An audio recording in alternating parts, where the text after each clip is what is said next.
This is episode 656 of the Rio Grande Foundation's Tipping Point, New Mexico. I'm Paul Gessing, president of the Rio Grande Foundation, New Mexico's free market think tank. You can find out more about the foundation at riograndefoundation.org. I am very pleased to be joined this week by Jared Walczak. He is vice president of state projects at the Tax Foundation. Tax Foundation's one of the most notable tax reform and advocacy organizations based in Washington, D.C. And Jared has been here to New Mexico multiple times. And welcome to Tipping Point, New Mexico, Jared. Well, thank you for having me.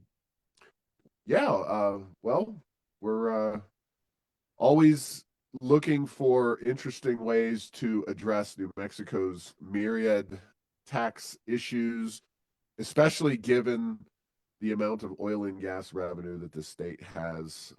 And we're going to talk about your State Tax Competitiveness Index for 2025 and some of the ins and outs of that and other aspects of the Tax Foundation itself. But why don't you briefly introduce yourself and the Tax Foundation? Yeah, thank you. So I'm Jared Walczak. I'm our vice president of state projects. I run a team of 8 people who work on state tax policy around the country. We work with legislators, governors, and others interested in policy to help them understand the trade-offs associated with different choices they can make with their tax codes. We're primarily focused on, as our index itself would imply, tax competitiveness. We care about the tax structure. Obviously, rates matter a lot, but what we really care about and what we really get excited about is helping to create better, more efficient tax structures across the country. So we're a state team. Our organization also has teams that work at the federal level and even now at the global level. We, in fact, recently opened an office in Brussels. So engaging at a lot of different levels of government, trying to improve tax policy and hopefully improve lives. Excellent. What would you say, how would you summarize the broader philosophy of the Tax Foundation? And I would call you a center-right organization in the true sense of the word. Your focus is really on good tax policy, and ultimately that does include lower taxes as a component of that. But it's not just all about lower taxes for the Tax Foundation. But if you could describe that in a little more detail, that would be great.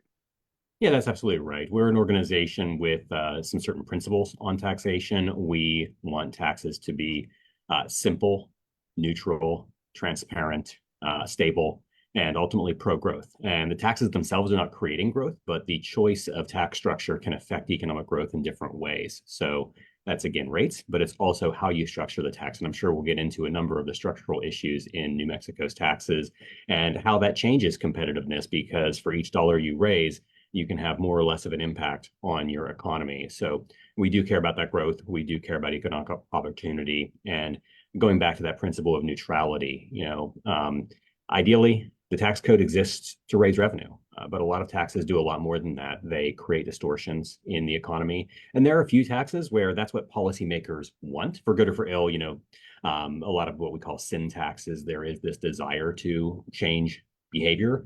But generally speaking, I don't think anyone imposes an income tax saying, let's have less labor force participation, let's have less investment. No one imposes a sales tax and says, let's have less consumption. These are not things policymakers want. So the choices of how to structure those tax codes can have a real impact, and that's where we're focused. Yeah, absolutely. But before we get into the nuts and bolts here, you do get pretty regularly heard, not just you personally, but your colleagues as well, are able to get access to New Mexico legislators and have presented numerous times in the last several years to the New Mexico legislature. I know you said you're coming out here in the near future. I'm sure you've talked about numerous things over the years, your colleagues have, but what kind of issues do you get asked to talk about here in the New Mexico legislature?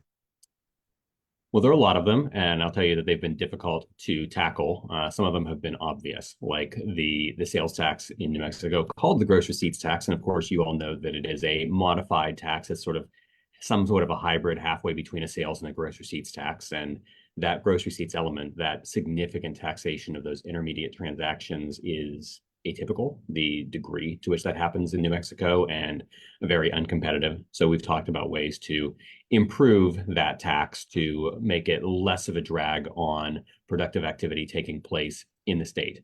We've talked about the way that the state treats corporate investment. You have something called a throwback rule. It exposes more in-state business activity to tax. Even when a business is located in state and is selling elsewhere, sometimes that's being taxed in New Mexico in a way that other states wouldn't tax it. That first year investment is being taxed in New Mexico in a way that it would be exempt from taxation elsewhere. So there's a lot of different provisions where we look at the tax code and say, it's just a little out of sync, certainly with best practices, but even with sort of the median state, and that there are some opportunities that are being squandered. And some of these, of course, do have revenue implications, but these are not necessarily the big ticket things. I mean, these are not things at the cost of like having a rate. It's more how do you raise this revenue? So we've testified on a number of those different things over the years. Yeah, and definitely want to get into a little more robust conversation later on about the gross receipts tax and how gross it really is here in New Mexico, and also opportunities for tax reform as you see it. But before we do that, you guys have a brand new report that just came out called this State Tax Competitiveness Index, and it replaces a previous report that you and your organization came out with. Why don't you talk broadly about what the State Tax Competitiveness Index measures, and maybe a little bit about how it differs from other reports, whether produced by your own organization or maybe other organizations? What is unique about this particular report? Yeah, the State Tax Competitiveness Index is a measure of, as the name somewhat implies, we think tax competitiveness, but it's very much focused on tax structure. It replaces an old report called the State Business Tax Climate Index, which we had for over 2 decades. We made the change for a number of reasons. One, we went from a clunky name to an also clunky, but maybe slightly less clunky name, one that was a little outdated. When over 20 years ago, we created the State Business Tax Climate Index, it was very focused on the business tax climate. Now there are more variables, there have been for a long time, that capture a broader tax environment. So we wanted a name that reflected that. We wanted a chance to refresh it.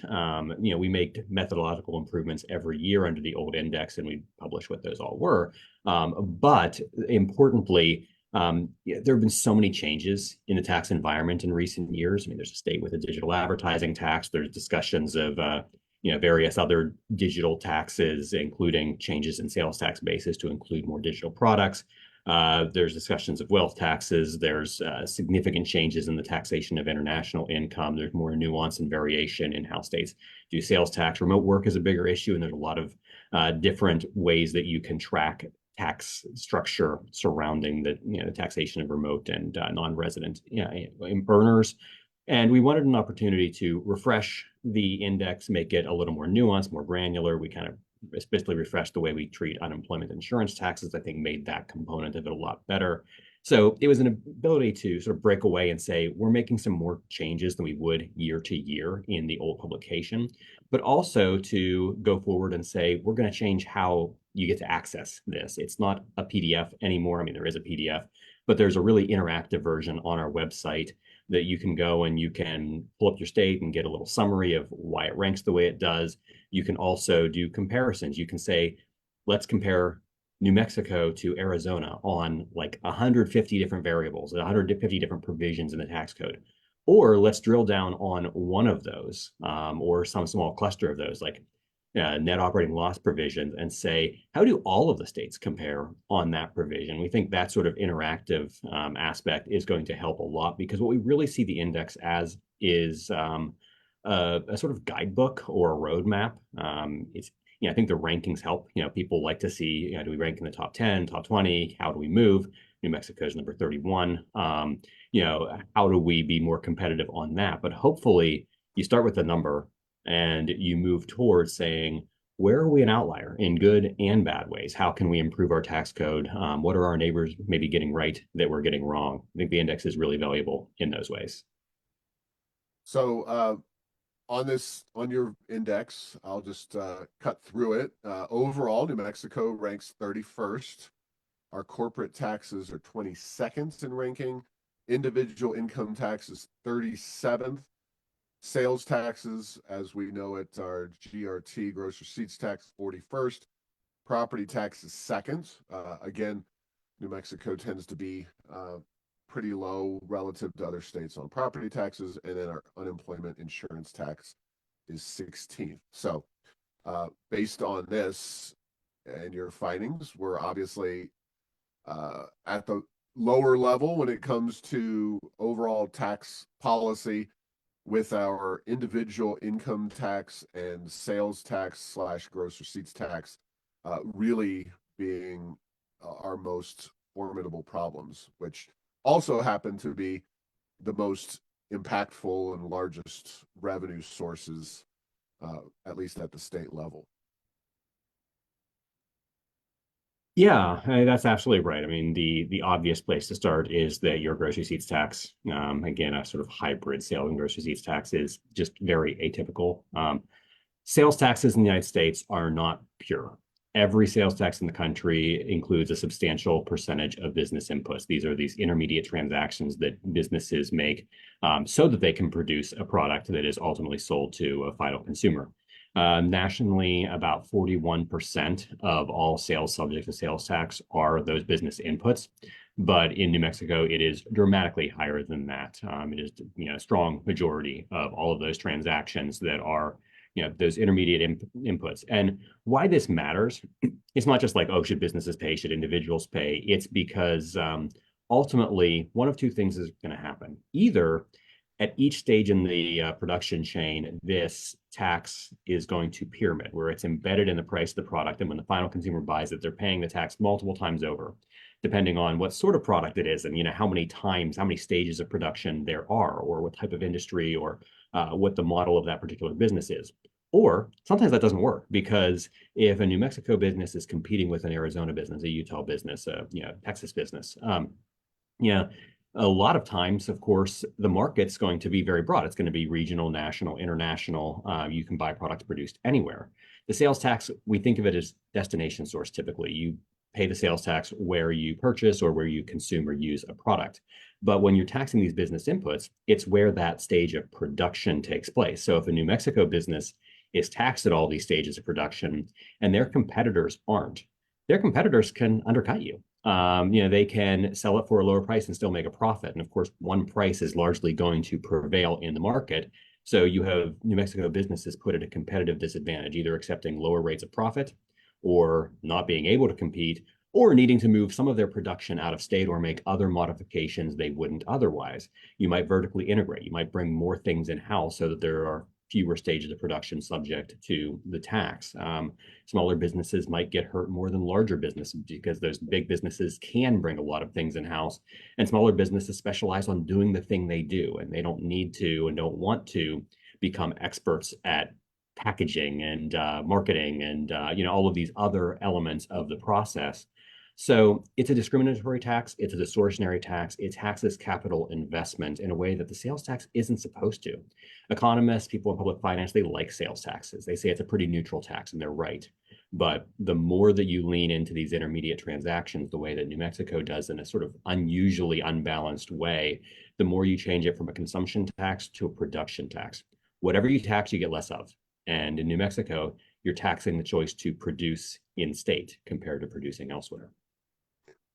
So explain some of the taxes on business inputs in other states. Obviously, tax policy differs widely by other states, but I've always thought of New Mexico's gross receipts tax as being somewhat unique in the way it taxes business inputs, and obviously that's accurate. But on the other hand, what are other states doing in ways that tax business inputs with a straight sales tax, or what closely resembles that kind of tax? Yeah, so New Mexico is very unusual. There's a rate schedule. There's different rates, different inclusions of all kinds of intermediate transactions. It's very much designed to capture those. In other states, you don't have that. You just have the general sales tax, but you have definitions that sometimes include a significant amount of business purchases. Usually, you're going to have exemptions for raw materials, but in some states, you may pay sales tax on some business machinery and equipment. You may pay sales tax on business utilities or on, maybe certain digital products that are primarily consumed by businesses. That's actually an increasing area where states have generally not taxed services, and they're seeing maybe as low-hanging fruit, well, maybe we can tax all the digital services. And, there are digital goods and services that make a ton of sense to have in a proper sales tax. For individuals, it might be like ebooks and audiobooks and streaming services and some of those online subscriptions you have. But when you're starting to talk about, information analysis, data processing, when you're talking about, computational stuff, when you're talking about anything that like generative AI is being thrown out here as like, should we be taxing that? Machine learning, all of the digital that goes into manufacturing equipment, all of that starts to being discussed. And that hasn't been where most states have gone. Washington state's gone the furthest, probably, in states that have a sort of ordinary sales tax. But those are the sort of discussions that are happening nationwide right now. And every state's including some of these business inputs in the sales tax. The median states probably it's maybe like 30-some% of their base, and then states like New Mexico and also Hawaii, South Dakota, Wyoming pull up that average by including way more than that, but it's everywhere. Got it. Okay. So now let's talk about individual income taxes. And, you know, in most states, in most tax environments, I'll say personally that if you have a sales tax and it's at a reasonable rate and it functions fairly well, which New Mexico, none of that is the case, as we just said, and your report highlights that very clearly. Individual income taxes are a great avenue for reducing tax burdens and reducing tax rates because uh, they are a disincentive to work, as you noted. And New Mexico, I'll just remind you and everybody else, we have had some very big surpluses thanks to our oil and gas industry in recent years, and those show no signs of stopping. Certainly, we'll be in good shape for years to come as a state fiscally, and yet our individual income tax burden is relatively heavier, or at least it's rated 37th in your report. So talk about the role, the harm of individual income taxes, and whether it's primarily on the marginal rate or if it's the burden itself, and how those kind of factors play into both your index and the way you guys see taxation impacting an economy. The income tax is a significant impact on state economic growth. I would say that it is, in most states, significantly more important than the sales tax. And there's a lot of empirical evidence to back that up, that shifting from income to sales tax is pro-growth because of the different elasticities, basically what you're choosing to tax. In New Mexico, it's more complicated because within those taxes, the business portion of your sales tax is actually worse than your income tax. So it sort of depends on the balance. In most states, shifting from income to sales is a pretty good deal. In New Mexico, that's way more complicated, and that may not be the case, but it's certainly true that the income tax is taxing a lot of things that you should value. Now, you can think of the income tax maybe in two different conceptual ways. One, to sort of contrast it with a well-structured sales or consumption tax, it is a tax on both your present and your future consumption. You earn income, some of it you're going to consume right now, some of it you're going to save and invest for consumption later. So you're taxing both of those. And then, of course, your sales tax is going to tax that present consumption again. The other way to think of it is that it's a tax on labor force participation, the return to labor, essentially, and it's a tax on the return to investment. Both of those things, again, things that we want. We want more investment. We want labor force participation and productivity, and it's taxing those things. And that's why the marginal rate matters, because decisions made about working more, or greater productivity, or investment that can enhance those things are going to be made on the margin. What did the tax do on the next dollar of income? So most of that's going to be at the margin of the top marginal rate, especially when we think of small businesses, because pass-through businesses are S corps, LLCs, partnerships. A lot of your businesses, a lot of your employers, they're being taxed on the owner's income through the individual income tax. That top marginal rate of 5.9% is what's going to matter for most of the decision making. And that's not an incredibly high rate, but when you pair it with the sales tax that's hitting a lot of business activity as well, and when you compare it regionally with, say, a 2.5% rate in Arizona, no income tax in Nevada, no income tax, I know it's a little ways away, but in Texas, a lower rate and reducing rate in Oklahoma, a lower rate in Utah. Like, regionally, you see lower rates just about everywhere. That's going to make a difference on the amount that can be invested, the return on that investment, and also migration decisions. I mean, we certainly see that states with lower or no income taxes attract more investment. They attract more individuals. And when we think about migration for tax purposes, you can think about individuals who say, like, I want to live in a low tax state. And that's always happened to some degree. I think it's more of the case now with the rise of remote work, where people can have that portability to take their jobs with them.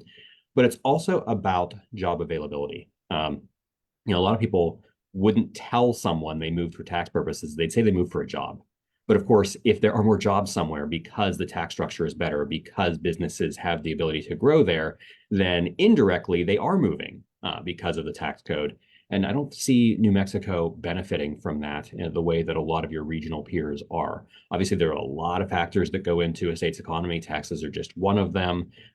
You have some things really going for you, natural resources, some of the federal investment in R&D and aviation and things like that, military. At the same time, you're not doing as well as a lot of your peers. I mean, Arizona is doing better in a lot of these metrics. Some of the surrounding states, very different economies, but whether you look at Texas or Utah or anything else, I think that the tax structure is part of this, and that fact that the individual income tax rate is higher, paired with a sales tax that is really penalizing a lot of investment in the state, it makes New Mexico less attractive than its peers.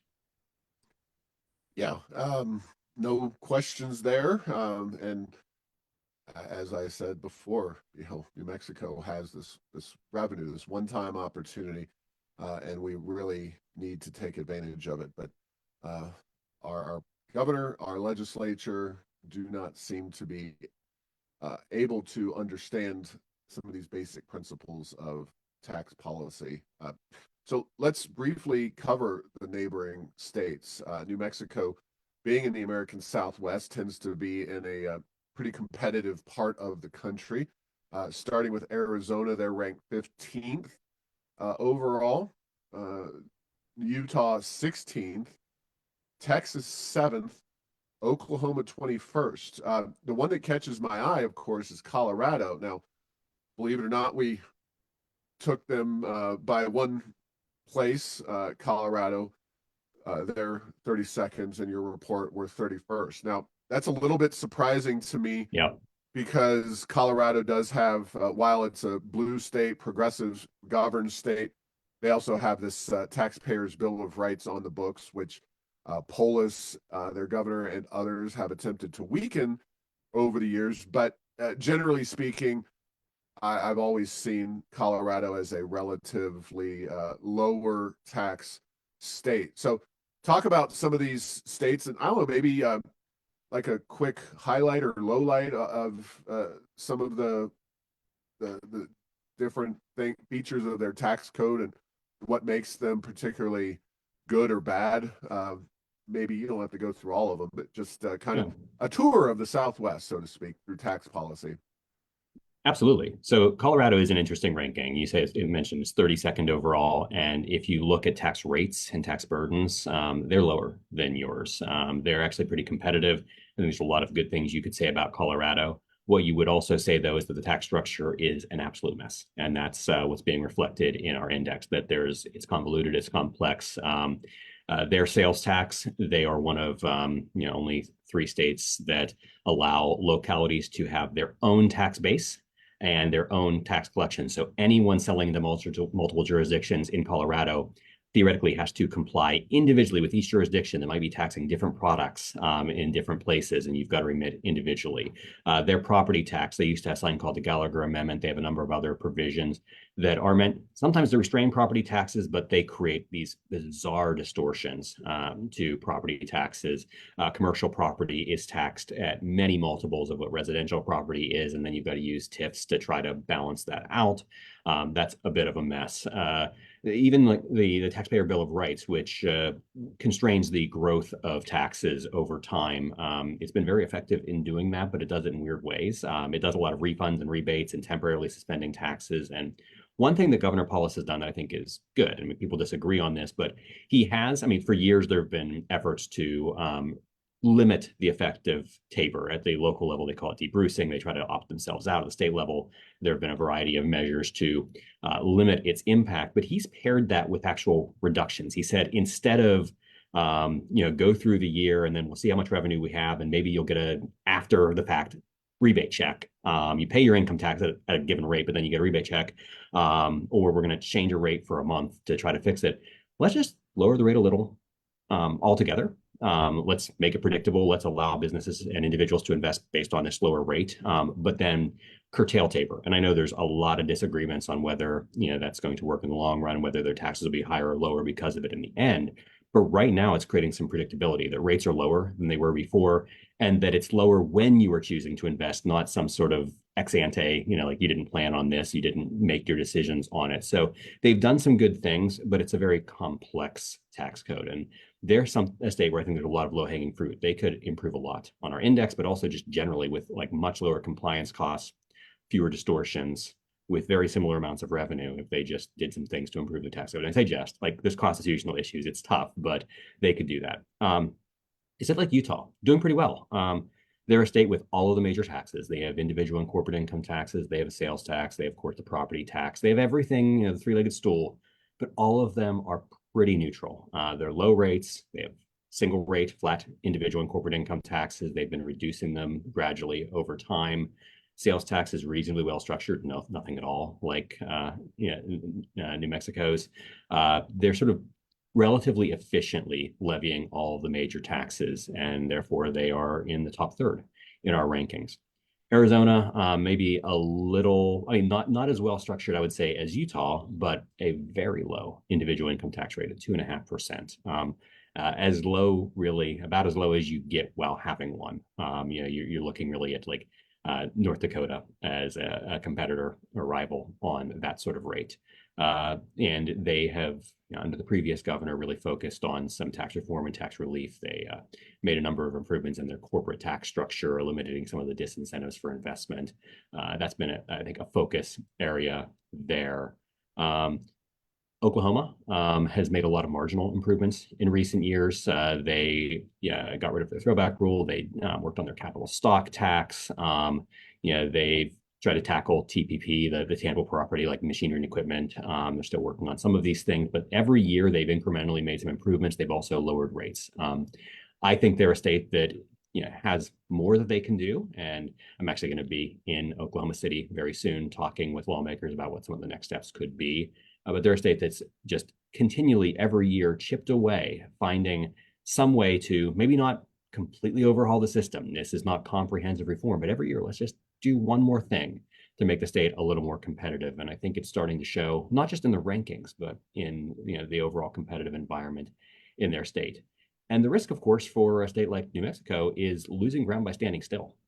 You didn't start in a great position, but all of your regional competitors, for the most part, have been trying to make things better, lowering rates, improving structure, improving overall competitiveness, and that's not something we've seen in New Mexico. Yeah, no doubt about it. And again, we have every opportunity to do the right thing, but we're just governed by absolute incompetence. And while other states do, and Jared Polis is an interesting one because that's a state that we look at as in many ways similar because of its political makeup. And I've always perceived Jared Polis as being, while very radical on the social policy side of things, he's got a business background. He's definitely not as tied to government policy and government intervention, as Michelle Lujan Grisham here in New Mexico. But and with their taxpayers' Bill of Rights, they've maintained relative tax superiority or economic superiority over us. So from that perspective, your report's a little bit of a surprise, but yeah, New Mexico policymakers don't seem to really focus on competitiveness or trying to make our state more diversified and economically successful. So if you don't focus on it, if you're focused on making it more progressive in terms of the tax code, you're not going to do much. So if you had a magic wand, obviously, getting rid of all taxes would be lovely. That would make New Mexico amazing in terms of its economic competitiveness and ranks on your index. Which tax or taxes do you recommend a state that's got a fair amount of cash to deal with? Do you go ahead and just eliminate the corporate income tax? Is that not politically viable in most states? Where do you go? Give me a kind of thumbnail sketch of what a more competitive New Mexico would look like from a tax policy perspective.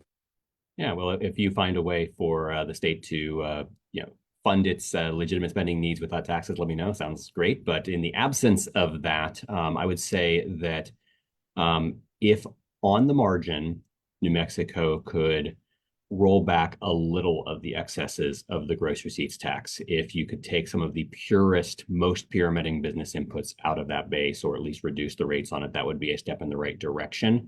And then on the corporate income tax, corporate income taxes are really bad in the sense that they are a pure tax on capital investment. And again, going back to whatever we tax, we get less of. Why would you want to tax capital investment? The thing is, they're also very distributed. You are taxing the capital investment of all businesses across the country or across the world that are selling into New Mexico. So you're hurting the economy, but you're only hurting a little bit of New Mexico's economy. You're also hurting my economy in Virginia. And from a policymaker perspective, like a lot of times you say, do I care how much damage I'm doing as long as I'm exporting that damage? And that's unfortunate. If we could get all 50 states to agree to reduce or eliminate corporate income taxes, we'd be way better off getting revenue from somewhere else. But operating in a vacuum, you say, what's the bang for the buck? And I would say that within the corporate income tax, the bang for the buck is going to be modifying the provisions that hurt investment in the state.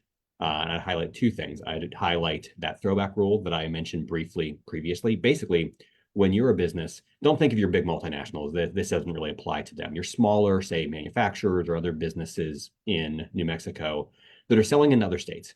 And some of the times when they're selling in other states, they don't have corporate income tax liability in another state because they don't really operate there. They're just like, they're selling something and a big retailer is buying it from them and selling it in their stores in that other state. So they don't have nexus. That means that they don't have that connection to have to pay taxes in that other state. New Mexico says, oh, you're not paying taxes there? Well, you know what? We're going to make you pay New Mexico taxes on that activity in another state because they didn't choose to tax it. And you might say from a fairness standpoint, oh, well, shouldn't they be taxed on everything? But if they operated out of another state, they wouldn't. So you're imposing your tax burden on much, much more than just New Mexico's sales. It really encourages that activity for those businesses to go to other states, either move the business or shift some of the activity to another state so that you don't get New Mexico's tax applied many times over. This is one of the very few provisions in taxation where the economic evidence suggests that you actually lose revenue by imposing it, because you generate some from this, but you move so much activity because it's so smart to avoid it that you're actually not just hurting your economy, but actually probably reducing your corporate income tax collections over time. The other thing is that New Mexico does reasonably well in the sense that you conform to federal expensing provisions. When businesses make a capital investment, purchase machinery and equipment and things like that, that's obviously not profits, and corporate income taxes are meant to tax profits. So you get to deduct that. But historically, you have depreciated that. You basically amortized it over time. It makes sense. You buy $1 million piece of equipment, you're not $1 million poorer, but you are $1 million less in cash, and that isn't profit. The machine is not profit for your shareholders. So from an accounting standpoint, we understand why you have depreciation, but from a tax perspective, it makes no sense whatsoever, and it hurts growth. It discourages investment. At the federal level, temporarily, there was a move to say in the first year, you can take 100%. You don't have to depreciate it over 5 years, 10 years, 15 years, whatever. But that's phasing out. It was part of the Tax Cuts and Jobs Act. There's a limitation on it. It's phasing down to zero right now. New Mexico conforms to the federal provision. You could do what a couple of states have, including Oklahoma, and say, no, it's a good provision. We want to encourage capital investment to happen in Oklahoma. Why would we penalize that? Let's make it 100% no matter what the federal government does. Just say you don't get penalized for investing in New Mexico. So those are two, I think, low-hanging fruit things you could do within your corporate income tax. And then again, like probably the hard work, the big work would be within the gross receipts tax. Yeah, totally agree with that. But I do want to, kind of just reiterate as you deal with New Mexico's legislature, they are sitting on a 54.7 billion with a B Yep. sovereign wealth fund. Yep. And this is a tweet from our House Speaker recently, September 17th, actually. Today at the Legislative Finance Committee, experts forecasted that permanent fund investments, that's that 54.7 billion I just mentioned, will surpass oil and gas as our leading revenue source by 2039, 15 short years from now. So when you talk about Yeah. the idea of creating government revenue without taxing the citizens, New Mexico could be in that position. Of course, we're not even close because unlike a lot of states that don't even have oil and gas, I'll throw New Hampshire out there, no personal income tax, no sales tax, and yet New Mexico does have all these taxes and is not particularly tax friendly. So we have a very long way to go, and while we have this immense amount of money that we are sitting on as a state. Yeah, absolutely. I mean, there are definitely opportunities to not just reform, but also reduce tax rates. Again, I would focus on improving the base of the gross receipts tax as the first order of business for any significant changes in the revenue you're trying to bring in. But rates of that and the individual income tax, I think, should very much be on the table. You see, obviously, states around you, 28 states have cut an individual income tax rate in the last 4.5 years. Right? That's a lot of states. That's a majority of states with individual income taxes. So there's a lot of room to be doing these things. They're sort of analogous to Wyoming, that also has very significant investments. And it's great to have significant investments, especially when you have revenue sources that are volatile. You don't want to spend those down to nothing, but you also do have that question of when is it enough that we can start saying we have an opportunity to invest in growth in our economy now by reducing taxes.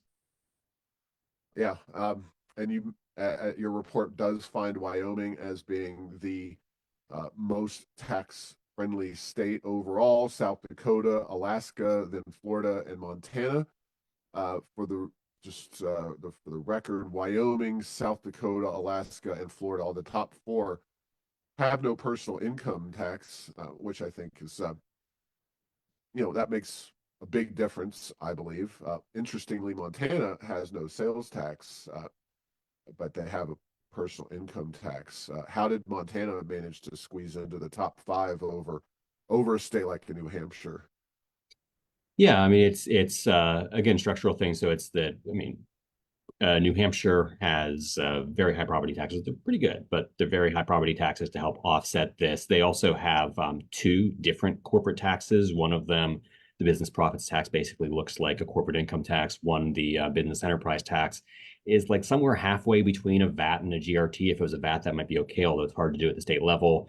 It's a little closer to a GRT. So they have things like that. They have very limited provisions for both pass-through business and C corporation business investment. They treat some of that poorly. They've tried to address that over the years. So it's a low tax state, and they don't have an individual income tax, and they do really well on our index because of those things. They do have a tax on interest and dividend income, which is phasing out. It will be gone very soon. So there is a little bit of an income tax, but that will be gone soon. That will help their rankings. But Montana just does pretty well on everything. No sales tax.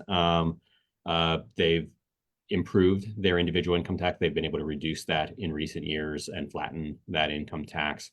On property taxes, pretty competitive, and especially for commercial property, treating that equivalently with residential property, having a significant de minimis exemption for business machinery equipment in the property tax base. There's a number of other provisions where they're making the taxes they impose pretty competitive in addition to foregoing one major tax. Now, would we prefer them to forego the income tax rather than the sales tax? Yes, but they have one major tax just off the books, and the rest of them are pretty well structured. And of course, at the bottom, you have New York, New Jersey, California, Washington, D.C., Connecticut, fairly typical group up there. But I want to, it is election day as we record this. We're not really talking about that because nothing we can say or do here will have much of an impact on the election. But Cato recently named Tim Walz as the worst governor in the nation on their fiscal report. Our Michelle Lujan Grisham received a D. So definitely some states that are not doing things the right way, according to Cato. And of course, I think it's safe to say that we're all broadly aligned here, Tax Foundation, RGF, and Cato generally sharing broad opinions. But Minnesota is not a particularly tax competitive state. Are any states really going down the tubes, or are they really improving and moving in the right direction? And is it the personal income tax that's it seems to be the big one that people are focusing on these days? What are states doing on the negative that's causing them to fall down? Yeah, I think if you look right before the pandemic, you had a lot of states talking about some new types of taxation. Are we going to tax digital services? Are we going to impose a wealth tax? Are we going to do like mark-to-market treatment of unrealized capital gains income? Are we going to have higher rates on capital gains? And most of these things got shelved during the pandemic. One, because there was revenue just flooding in the door. You didn't need it. But two, like you really didn't want to mess with your economy then. I think everyone realized that. Now that we're back in more ordinary times, some of these ideas are reemerging. And we've seen that in Minnesota. Minnesota added a tax on GILTI, that global intangible low tax income that they didn't have previously. They have a new payroll tax on top of their very high rate individual income tax that's about to come into effect. They have a higher rate on capital gains income than ordinary income for high earners. They've made a lot of changes that are hurting their economy, and I think going to hurt it more in the coming years. One of the few states that has raised taxes, and they've done it with a big surplus. It wasn't necessary in that regard. You look at Massachusetts a couple of years ago with voters narrowly approving a millionaire's tax, a 9% rate on high earners, again, against a surplus. There was not really a revenue need for that. Really, I think it's been California, New York, some degree New Jersey, kind of mixed bag in New Jersey, Minnesota. These are states that have been increasing tax burdens and making tax structures less competitive. I mean, California just suspended net operating loss provisions. They suspended some credits. They've done some crazy things in recent years, in addition to putting a new payroll tax uncapped on everyone that brings the top all-in rate to like 14.4% on individual income. These things weren't necessary, but you have some states that are really prioritizing that, and we're seeing the effect. This doesn't mean that California's economy is about to collapse, but if you're looking at the directionality of investment or migration, it's leaving, not going to California. All right. Well, anything else you want to share as we conclude this conversation? Just the taxes matter. How you can find it, how Yeah. you can find the report is a good starting point. But yeah, any last thoughts too? Yeah, I mean, last thoughts are the taxes matter. They're not the only thing that matters. I mean, businesses and individuals have a lot of things that go into their location decision making and how they invest and where they work and what they do. But they do matter. And I think especially in a much more mobile economy, they matter more than ever. They're highly salient now, and they're within the control of lawmakers. These are things that lawmakers are supposed to be tackling. So there's a real need in this much more competitive environment for lawmakers to be looking seriously at the tax code. We have a lot of resources to help with this. Our index is at taxfoundation.org/index or at statetaxindex.org. Our website, taxfoundation.org, has a lot of papers on tons of different state and other levels of tax policy issues, whether you want to dig into property taxes, sales taxes, UI taxes, individual or corporate income taxes, or New Mexico or other states. We have a lot of resources, and we want to be a resource too. That's what we are here for. I have a team that works on all of these issues. So lawmakers and others interested in the policy process, we're here to hopefully try to help. Excellent. Well, thank you very much for your time. And next time you're in New Mexico, I'd love to get together for coffee, and barring that, or if we have even more time, have a event of some kind so folks can meet you and wonk out on tax policy and what we need to do here in New Mexico. So thank you, Jared.